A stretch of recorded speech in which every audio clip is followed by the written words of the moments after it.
আপনারা যদি যুদ্ধ করতে চান, আসুন যুদ্ধ করি। আপনারা 1000, 2000, 3000 লোক নিয়ে আর এই কটা অস্ত্র নিয়ে আমাদের সাথে যদি যুদ্ধ করতে চান, আধা ঘন্টাও টিকতে পারবেন না।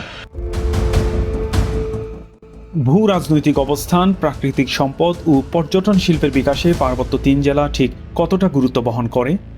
পার্বত্য অঞ্চলে বিচ্ছিন্নতাবাদী সশস্ত্র জঙ্গি গোষ্ঠী ও কুকি চিন ন্যাশনাল ফ্রন্টের উত্থানের পেছনের গল্পই বা কি? এরাও কি অন্যান্য বিচ্ছিন্নতাবাদী সশস্ত্র গোষ্ঠীর পথেই হাঁটছে? এসব নিয়ে থাকছে আমাদের আজকের অনুসন্ধান।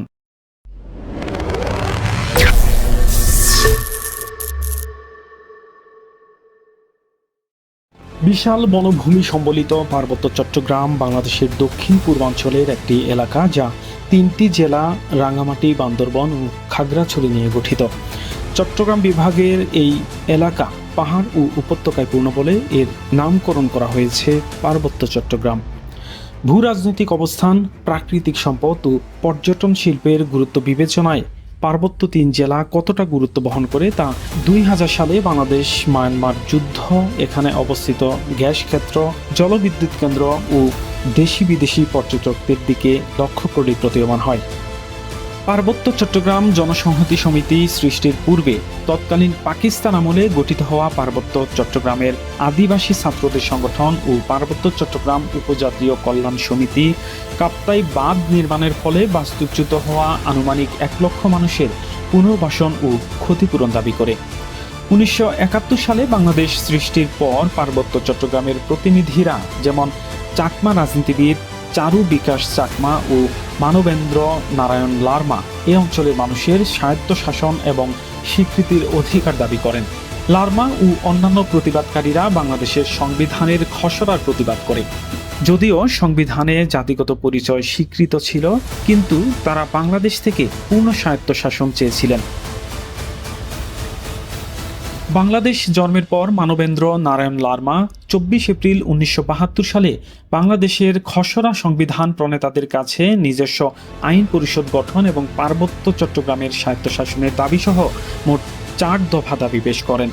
দাবিগুলো সরকার কর্তৃক প্রত্যাখ্যান হওয়ার পর 1973 সালের 15 ফেব্রুয়ারি পার্বত্য চট্টগ্রামের প্রতিনিধি ও কর্মীরা মানবেন্দ্র নারায়ণ লারমার নেতৃত্বে পার্বত্য চট্টগ্রাম জনসংহতি সমিতি প্রতিষ্ঠা করেন। প্রতিষ্ঠার পর থেকে সংগঠনটিও স্বায়ত্তশাসন ও জাতিগত পরিচয়ের স্বীকৃতি এবং পার্বত্য অঞ্চলে উপজাতি অধিকারের জন্য লড়াই করে আসছে। এটি বাংলাদেশের একটি রাজনৈতিক দল যা চট্টগ্রামের পার্বত্য অঞ্চলের উপজাতিদের অধিকার আদায়ের জন্য প্রতিষ্ঠিত হয়েছিল। 1975 সালে দলটির সামরিক শাখা শান্তিবাহিনীর যাত্রা শুরু হয়। শান্তিবাহিনী ছিল বাংলাদেশের পার্বত্য চট্টগ্রাম জনসংহতি সমিতির একটি সশস্ত্র শাখা। শান্তিবাহিনী চাকমা সহ পার্বত্য চট্টগ্রামের 13টি আদিবাসী জনগোষ্ঠী নিয়ে গঠিত হয়েছিল, যাদের উদ্দেশ্য ছিল আদিবাসীদের আত্মনিয়ন্ত্রণাধীন অধিকার প্রতিষ্ঠা করা। এটি বাংলাদেশে একটি বিদ্রোহী দল হিসেবে বিবেচিত হয়, যারা সরকারি বাহিনী ও বাঙালি বসতি স্থাপনকারীদের সাথে লড়াই করে আসছে। শান্তিবাহিনীকে নিরস্ত্রীকরণ ও জনসংহতি সমিতিকে রাজনীতির মূল ধারায় ফিরিয়ে আনার জন্য 1997 সালে তৎকালীন সরকারের সাথে একটি চুক্তি স্বাক্ষরিত হয়, যা সর্বমহলে প্রশংসিত। মূলত 1997 সালে শান্তি চুক্তির পর থেকেই এখানে কিছু ভিন্ন মতের জনগোষ্ঠী এর বিরোধিতা করে আসছে। পার্বত্য চট্টগ্রামে সাম্প্রতিক কয়েকটি হত্যাকাণ্ড এবং পাহাড়ি সংগঠনগুলোর মধ্যে একের পর এক ভাঙন ও জঙ্গি গোষ্ঠীর উত্থান এ এলাকার রাজনীতিতে নতুন মেরুকরণ সৃষ্টি করেছে। বেশ কিছুদিন ধরেই পার্বত্য চট্টগ্রাম এলাকায় অস্থিরতার ইঙ্গিত পাওয়া যাচ্ছিল। 1997 সালে পার্বত্য চট্টগ্রাম শান্তি চুক্তির পর এ এলাকার রাজনীতি গত 20 বছরে অনেকটাই বদলে গেছে।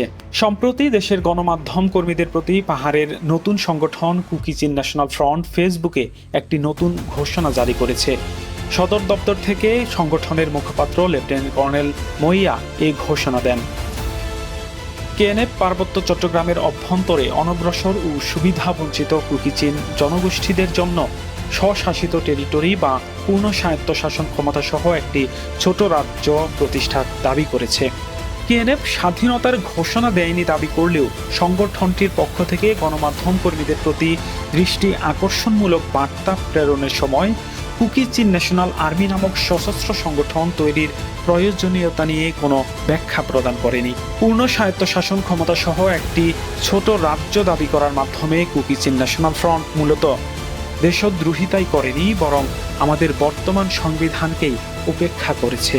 সাম্প্রতিক সময়ে কেএনএফ এর বিভিন্ন কর্মকাণ্ড পর্যালোচনা করলে এটাই দৃশ্যমান হয় যে পার্বত্য অঞ্চলে বিদ্যমান 5টি সন্ত্রাসী সশস্ত্র সংগঠনের মতো কুকি চীন ন্যাশনাল ফ্রন্টও একটি বিপথগামী সশস্ত্র সন্ত্রাসী সংগঠন।